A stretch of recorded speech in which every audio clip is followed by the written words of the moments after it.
If you don't feel like you're growing artistically, mentally, spiritually, how can you tell and how do you change it? I don't know if you can tell, because I think that's how people, that's kind of the scary thing, because, people end up, 30, 40 years down the road and they say, how did I get here? So I don't know if you can tell unless you're diligent about it and unless you're really, intentional. I think that's the key, is being intentional with everything in life and looking at everything you're doing in life and is this something that's an idol in my life? Am I worshiping this? Or is this serving others, or is this serving myself? Is this a selfish ambition? And even if it is beneficial to me, is there a way I can also have it help others? Does this have negative impacts on my body, on my mind? Do I have negative thoughts because I listen to that or watch this? I think, you just have to be intentional. And are you intentional with every role, with every story that you write, and every film that you become a part of? More and more as I get older, I am more intentional.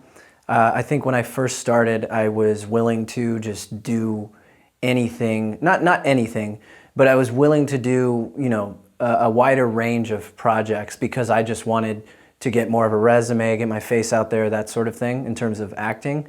But now I'm really, really getting more picky, even though I might not, I might not be at the place where, people would say, oh, you can be picky now, because it's not like, my phone's ringing off the hook or anything, but no, I definitely am getting more picky too. And even in the past when I've done certain movies, like maybe even a certain horror movie, that if I would read a script and I'd be like, okay, well, this doesn't have much that I feel like an audience member is going to take away from it, I would look at the role I was offered and I would say, okay, well, what is the lesson in my character? What are they going through, and what transformation can the audience see in my character in the movie that they can take something from, if not the whole movie? So yeah, but definitely my goal is to always do purpose-driven stuff. Creatively, do you ever have fears about regret, such as you're worried that you won't be able to get to play a certain role, or that things won't turn out the way you want? Does regret or fear ever factor into your creative life? I think I used to have a lot of fear about my future. And I think it was especially when I was younger, early 20s, late teens. And it was before I really even knew what I was doing. But the more I've become secure in myself outside of film, I've started to really let go of that. And I used to feel like I needed to get somewhere or be somewhere. And I remember there was a movie I did in 2021, Loss of Essence. It was this super low budget movie, shot in the woods for 2 weeks. And it was this, I was inspired by guys like Johnny Depp, very transformative actors. That's stuff I love. And I remember I really gave my all to this role, and I got to this place, and I had just gotten out of a relationship. And I remember thinking about who could I call about this role that I'm doing and how excited I am about this movie. And that was when I realized that the role itself is not the goal. The role is just, it's a great experience to have, and it's something I love to do, but it's not life. It's not what life is all about. In fact, if you look at movies, everyone in a movie or a show, they're playing someone that's living a life. They're a nurse, they're a writer, they're a painter, whatever. That is what life is about, is living life and having relationships and enjoying life and growing and helping people. That's what life's about, and love and these things that we're making it about. If the goal itself is to portray it and not to actually live it, well then, I think it's kind of backwards. So I used to feel that way until I started to really look at my actual life and start to really enjoy it. I had a screening for Off Rip, my skimboarding film in Florida, in our hometown, 200 people, sold out, packed house.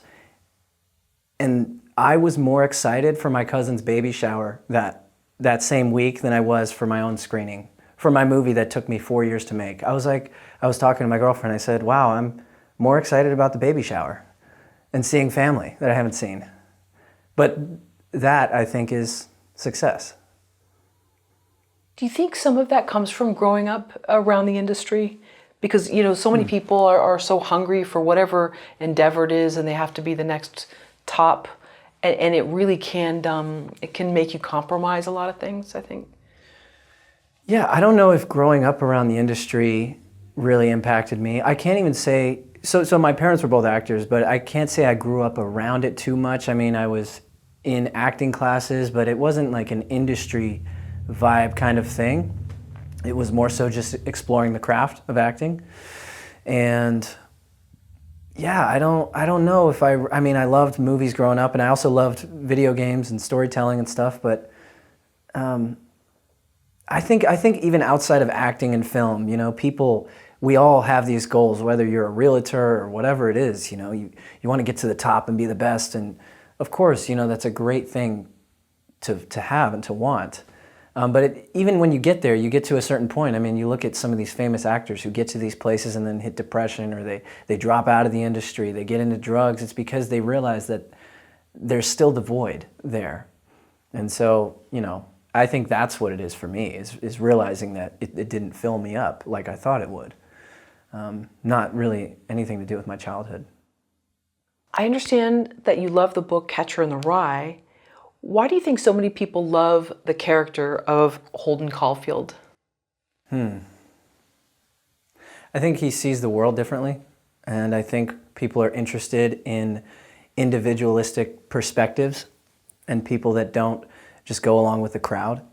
I think we intrinsically cling on to that because we, as a individual human, want to have our own perspective and want to have the courage to do and say what we want to do or say. So sometimes people live vicariously through a story like that where they can experience it without having yet done it. I think, yeah, he's a very individualistic thinker. And yeah, it's an inspiring story. And even some of your characters in Off-Rip, aren't they sort of like either the black sheep of the family, or sort of they like to do their own thing and they're not really led by the crowd? Yeah, I think so. I actually think the main character, Chris, is led by the crowd, and that's one of his biggest challenges, is overcoming that. So that's actually one of the greater themes in the film, is becoming your own person. There are different characters that might be a black sheep. There's a musician character, but she's a little bit more layered than that. But yeah, you could categorize in that way. And you know, I think in any family dynamic, if anyone looks at their family tree, their cousins, or their classroom, there's going to be one or two or three people that, you know, stand out in a certain way, whether it's by choice or not. Right. And so when you write or when you look at roles, is that something that draws you? I mean, it seems like you kind of want to do your own thing, but not in a negative way. It's out of good intentions. You like to sort of be your own person. Yeah, I'm heavily inspired by actors that I can't predict. I love Joaquin Phoenix. He's one of my favorite actors. I love people that just go and do whatever they're inspired to do. My goal is to really challenge myself and stretch myself, do roles that I've never done before, you know, put myself in an uncomfortable position I've never been in, both in the industry and outside, you know. Learn new things and yeah, just learn new skills. And I think that's the most fun thing about acting, is getting to experience new things. You know, if I were to play the same type of role, that's kind of one of the reasons I'm not a fan of certain like Lifetime movies, for example. It's, sure, you could create a dynamic character to a certain extent, but it's at the same time, it's sort of a formulaic, it's the same thing over and over and over and over and over. And there's an audience for that. But for me as an artist, it's just not what I crave. I crave something I've never done before every time. And so I kind of love to just dive off of the cliff and spread the new, squirrel suit wings and see if this one works. That's kind of the goal. You know what, this is just a sidebar, but I had a vision of you sort of like being in one of these survival weekends. Have you ever done that where they drop you off on the top of a mountain? You know, I haven't, but I did do a thing called Man Camp with my church, actually, in the desert. We spent 3 days in the desert camping, and it was just literally man camp. It was just men. It was, tug of war, paintball, climbing the mountain, and we put a cross in the thing and in the top of the mountain and lodged it in the rocks. And that was, a lot of time in prayer and just spending time together and just sleeping out in the desert. That's probably one of the closer things to it.